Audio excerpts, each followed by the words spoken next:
Alright, so when you go, one of the things with stoichiometry you want to do is you want to find the limiting reactant, right? So first thing is I have to balance this equation.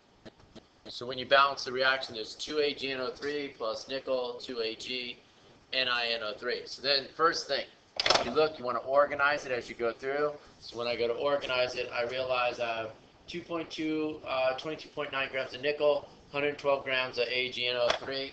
So what that means is if I go to organize it, I have 112 grams of this, and I have 22.9 grams of this. If it's on the left-hand side, it means it is going to go in the grid.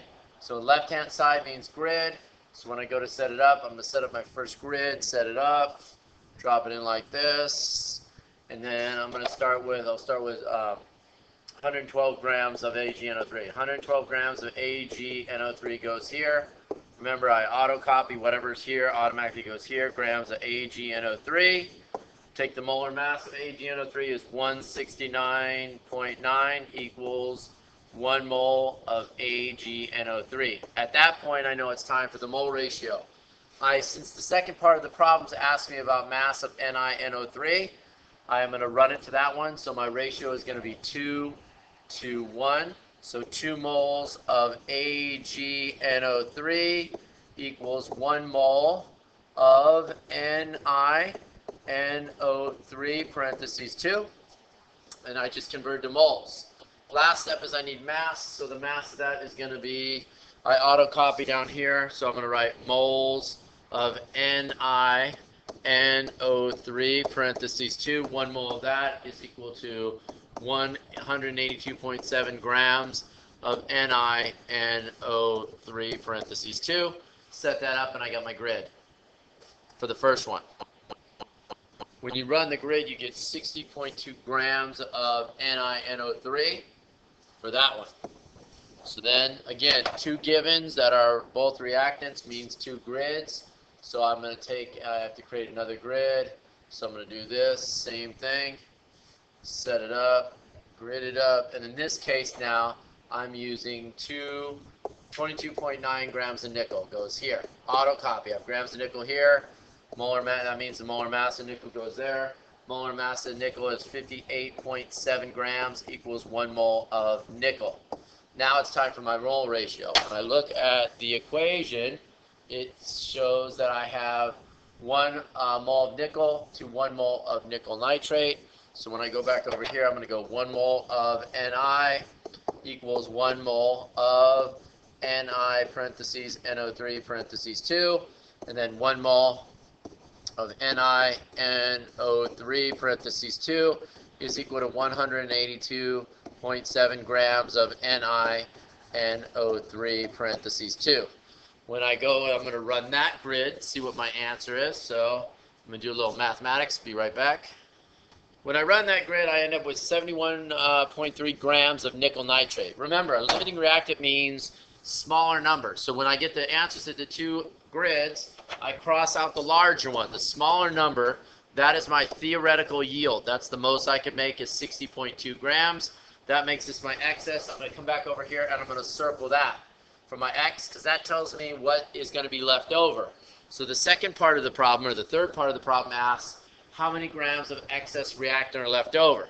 So what I do is I take the one that's not circled, AgNO3, and what I'm going to do is I'm going to take that. That's going to free fall and become the given in my next reaction. And the whole point is I'm going to run it to grams of nickel to find out how much I actually use. So what I do is I go down here. I'm going to take 112 grams of AgNO3. So I go 100, hold that thought. 112 grams of AgNO3 goes like this. My molar mass, auto copy, grams of AgNO3 goes here. My molar mass is 169.9 equals 1 mole of AgNO3. At that point, it's time for my mole ratio. But now I'm comparing, because I'm trying to find excess, so I'm comparing AgNO3 to nickel. See how it's a 2 to 1 ratio, right? So it's a 2 to 1 ratio, so 2 moles of AgNO3 equals 1 mole of nickel. Last but not least, I have to change the grams. 1 mole of nickel is equal to 58.7 grams. I have my grid, I just have to run it. When I run my grid, that's going to tell me how much I used. I take this answer and subtract it back from the circle. So then I get 19.3 grams of nickel. That is how much I use. Remember, the third grid, when you go to find excess, is going back to the x1 that you x'd out. Remember, I started with 22.9. So all I'm going to do at that point is go 22.9 minus 19.3, and boom shakalaka, I get my answer, and I'm good to go. So 22.9 minus 19.3, I get 3.6 grams of nickel would be my excess reactant.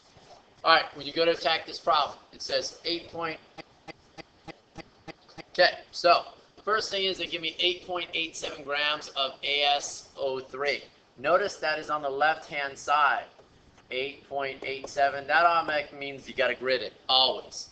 They also give you 5.33 grams of AS. When they give you the right side, that means it's going to go on the formula for percent yield. Because remember, the formula for percent yield is actual over theoretical times 100%. Well, actual is given in the problem, or you have to solve for it like in part B. Theo always comes from the end of the grid. It's a smaller number at the end of the grid. That's the trick. So in this case, if I have 5.33, it's on the right-hand side. That's going to go into my formula. 5.33 grams of AS goes on top. I just need grams of AS on the bottom times 100, and I'm good to go. So the first thing I'm going to do is I'm going to bust out my grid. So when I go, set up my grid, grid it up. So I'm going to grab my given. My given in this case is going to be 8. Ay, carambasita. So I'm going to go like right here. 8.87 grams of AS2O3. Auto copy. Grams of, it automatically means grams of AS2O3. Molar mass of that sucker is 197.8 equals 1 mole of AS2O3. Auto copy, which means I write moles of AS2O3 down there. Coefficient is dos. That's Spanish for 2. I'm going there. Cuatro, that's 4. So I go 4 moles of AS. Last but not least, I have to put auto copy. Moles of AS goes on the bottom. And that's going to be 1. And the molar mass of that is 74.9 grams of AS. So then what I'm going to do is run that grid. When you run it, you end up with 6.71 grams of AS. Remember, that's your theoretical. If you had 2 givens on the left-hand side, you'd have 2 grids. Cross out the bigger one, bruh. But in this case, I just take that and I put 6.71 goes right there on the bottom, because my theoretical yield is always found at the end of a grid. So then I just do this. I go 5.33 divided by 6.71, bam, times 100. I'm going to get, when I multiply that thing times 100, my percent yield is going to be 79.4% yield. That's the first part of the problem. Boom shakalaka. Next part, if I look right here, B. What mass of AS results from the reaction of 15.2 grams of AS2O3? It does a 79.1% yield. So if we talk about this, here's the way you want to think about it. If you look,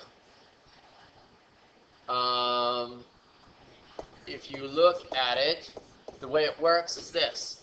They're asking me what mass results, and they're giving me the percent yield. Well, most of the time you have to find percent yield. If they're giving you the percent yield, that means X is on the top. I'm just trying to find actual. Theoretical, I'm going to get from the grid again, right there, and then times 100, and they're telling me it's 79.1%. That's the yield they're telling me. So if I look, the first thing I do is to make this easier, instead of doing it out of times 100 times equals 79.1, I'm going to just make it equal to the decimal, 0.791. Then all I have to do to solve the problem is get the theoretical. So I take the 15.2, I go 15.2 grams of AS2O3 goes there, auto copy, grams of AS2O3 goes there, molar mass is 179.8 grams, I get 1 mole of AS2O3 there. Auto copy, moles of AS2 automatically goes down there. I grab the coefficient. The coefficient in this case happens to be 2. I'm comparing it to AS. Coefficient is 4 moles of AS. There's my mole ratio. Auto copy. I put moles of AS on the bottom. Set to 1. The mass of that sucker is 74.9 grams of AS. Now I just have to run the grid. When I run the grid, I get 11.51 grams right there. That's my theoretical yield. So I go 11.5 or 11.5 grams of AS. X is on the top, equals 0.791. So then all I do is multiply that times 0.791, and I get an actual mass of 9.10 grams of AS. Just remember, if you're given the percent yield, your target's going to be X on the top. So when you run it, you're still going to run the grid. Anything that's on the left-hand side of an equation always gets run in a grid. Smaller number ends up as the theoretical yield. You do a little calculations, and boom shakalaka. All right, last part of this problem. 67.4 liters, so I go 67.4 liters of CO2. Auto copy means liters of CO2 has to go there. You should know by now 22.4 liters is equal to 1 mole of CO2. I have CO2 in the upper part of the grid. I auto copy means moles. CO2 has to go here. Coefficient is trace 3. They're asking me how many atoms of carbon, so I'm going right there. So then I go, okay, 3 moles of carbon. 1 mole of carbon goes on the bottom because, again, I'm auto-copying, which is going to be equal to 6.02, well, 6.02 times 10 to the 23rd atoms of carbon. Set it up, and I just run it. It's a simple grid. Pop that in my calculator, and I'm good to go. And I end up, when I run the grid, with a value of 1.81 times 10 to the 22nd molecules of CO2. Did I place it? Put a negative. It's close.